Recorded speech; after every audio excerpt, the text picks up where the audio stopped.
World Rugby Awards have been announced, folks, for 2022. There's a bunch of them, but I'm going to go over 5 because they're kind of the most important 5 to me for the year. But yeah, check out the website if you want to see the try of the year, sevens of the year, and whatnot. But coach of the year ended up going to Wayne Smith.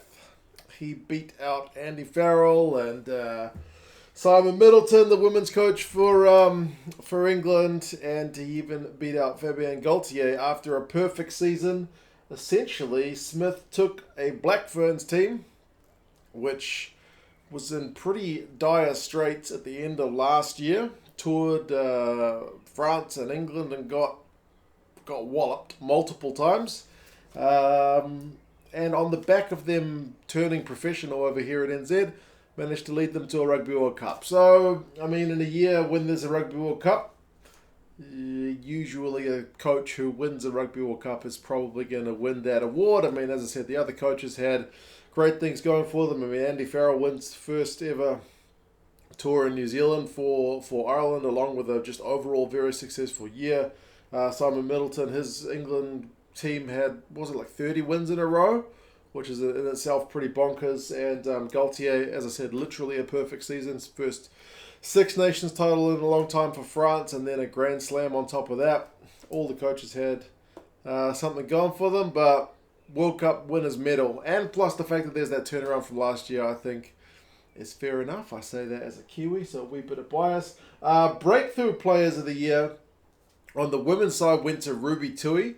She doesn't seem like a real breakthrough kind of player because she's a veteran of the sevens scene, but she was new to 15s.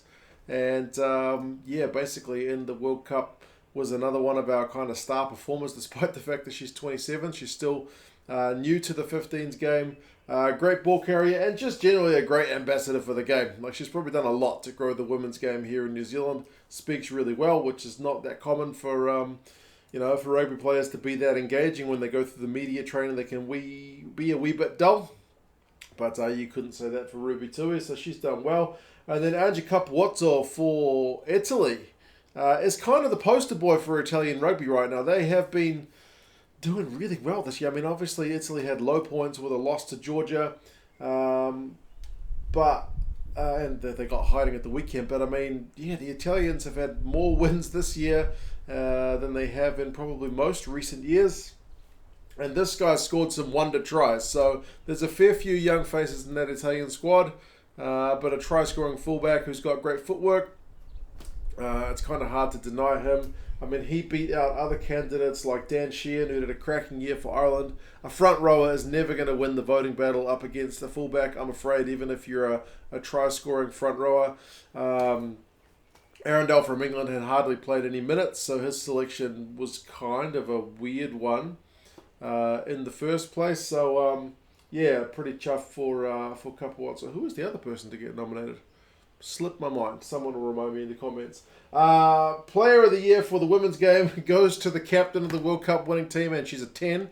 Ruahei Demant. Again, that kind of absolutely fits with the way things are supposed to go. When in doubt, you give the award to the 10. I'm not trying to take anything away from her, man. She absolutely bosses the game for New Zealand, but the way voting goes tends to be we put more emphasis on the kind of playmaking players. As I said, like Capuozzo against a hooker. It was always going to be Capuozzo. So same with Demant. Her team won a World Cup. She was the captain or co-captain, and she's the 10. I would have been very surprised for it to be anyone else. If I'd been able to bet on that one, I probably wouldn't have made much money because it would have been pretty short odds. But yeah, I think that was a pretty easy one to pick. And like I said, she's done really well. Like, she's absolutely led the Black Ferns around the park and been part of their turnaround from last year. And then Josh van der Flier. Really chuffed for him because the list was like Sexton, who's a flippin' 10, DuPont, who's a flippin' 9. So as I said, the kind of glory hogs, and both of those guys have won it before. And then you've got van der Flier, like a proper gritty tackle machine of a forward. Not a front rower. I would have loved to see a front rower get nominated. But Van der Flier getting nominated, and Lekanyo Arm actually got nominated as well, but he's another back, isn't he? with the kind of silky skills, but nah, they went with a gritty tackling machine forward, and he scored a few tries this year as well to kind of put that bit of X factor on his game. So I'm surprised. Well, not really, because he's been exceptional. I am surprised that they've actually recognised that someone other than a 9 or a 10 can be exceptional. But I'm pretty pleased for Van der Flier to get that award. So, yeah, I don't really rate the award that much because, you know me, I like to look at stats and I need some evidence to see why things are chosen and why, like, no props ever get nominated. You know what I mean? It doesn't make sense to me. It always feels, I guess, a bit like the Oscars or whatever, doesn't it? Like, you just kind of got to see who they pick. But as far as these awards go, yeah, I think they're pretty fair. I think these are probably the ones I would have chosen.